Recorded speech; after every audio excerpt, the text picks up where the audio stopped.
Depressed, frustrated, sad, confused. You want answer. Let's talk. Give me a message sa page ko sa Philippine Dating Coach and you can have one-on-one coaching with Coach Baze, your dating coach and psychologist. Just please subscribe to my channel and hit the bell button. Para bumalik ang ex mo, ito ang sikreto. Most of you kasi, ito yung hindi niyo gustong gawin.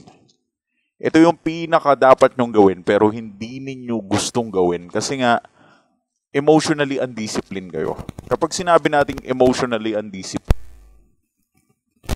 burara sa pagkilos. Para kayong gupang. Hindi nyo mapigilan yung sarili nyo na hindi mag-react. Alam mo yun? Napakagupang ninyo. Parang sobrang gutom ninyo sa pagmamahal. And because of that, your action towards your ex or someone is nagiging drastically dramatic. And you became so obsessed. Nakakala mo nakakatulong pero lalo lang pala nagiging worse ang lahat. So, before I explain it, please like my videos. Malaking tulong kapag nilike mo ang video na to. Please, take a time, i-like mo ang video and subscribe to my channel, okay? Anyways, just to continue this one.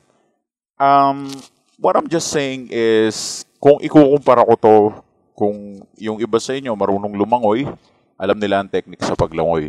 Yung iba naman na hindi marunong lumangoy, eto ang technique sa paglangoy. Kapag nasa malalim na tubig ka, at kailangan mo lumangoy, hindi ka pwede magpanik.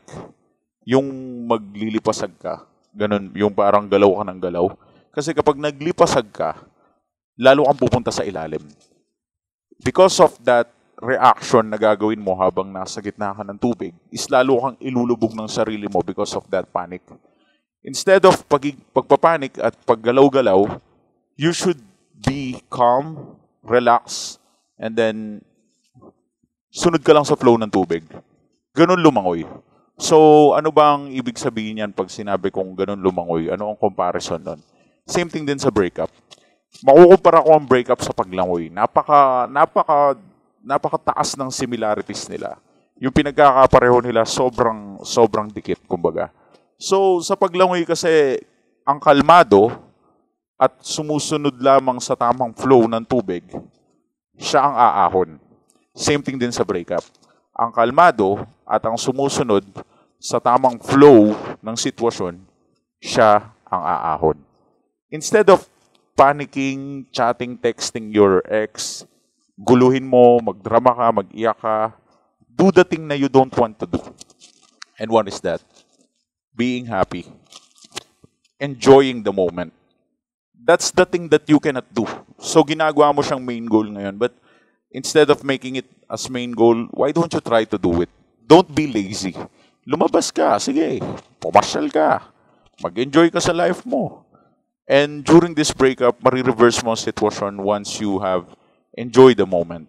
And once you enjoy the moment, you can kill the insecurity inside you. Meron kasing insecurity yan, na yan yung pumapatay sa'yo. And because of that insecurity, nilalamon ka ng insecurity na to, kaya ka nagsa-self-pity, nagdadrama, and you feel alone. You don't have strength anymore. Para kang binalasubas ng panahon, para kang binalasubas ng tadhana.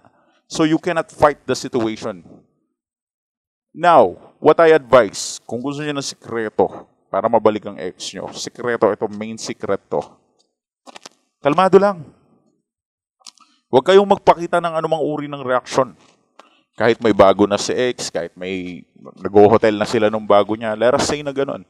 I just want you to calm down. To respect yourself. No contact rule. Smooth. Diba? Huwag kang masyadong galaw-gaw. Huwag kang masyadong malikot. Huwag kang masyadong mag-react. Don't mind it. Do not let this shit get inside your mind, diba? Kasi kapag nakapasok to sa loob ng utak mo is lalamunin ganito na parang cancer. So, alam ko, hindi madali ang advice ko. Kaya nga sikreto, diba? Pero kung ito ang gagawin mo, marireverse mo kasi lahat eh. So, sabi nila mahirap daw, but it's up to you eh. Decision mo yan eh. Ikaw yan. And I'm just giving you the heads up na, oy, wala ka dapat ipangamba, wala ka dapat ikatakot, wag kang mag-aligaga. Maayos din ang lahat. Just stay smooth. And once you stay smooth, once you stay calm, that confidence that you have becomes charisma. Kapag nagkaroon ka ng confidence, magiging charisma to. At kapag nagkaroon ka ng charisma, mas maisa-sa-ayos mo ang lahat. You can fix everything because of that charisma. So, what I want you to do is just to stay calm. Calm down. Huwag kang masyado magpadala sa agos. And you have that charisma that can make long-lasting impact. Magugulat ka na lang yung ex mo babalik balang araw. Why? Because you applied my advice.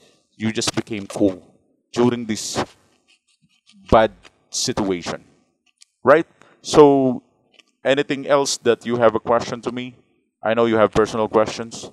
Give us a message for one-on-one coaching. Thanks for watching.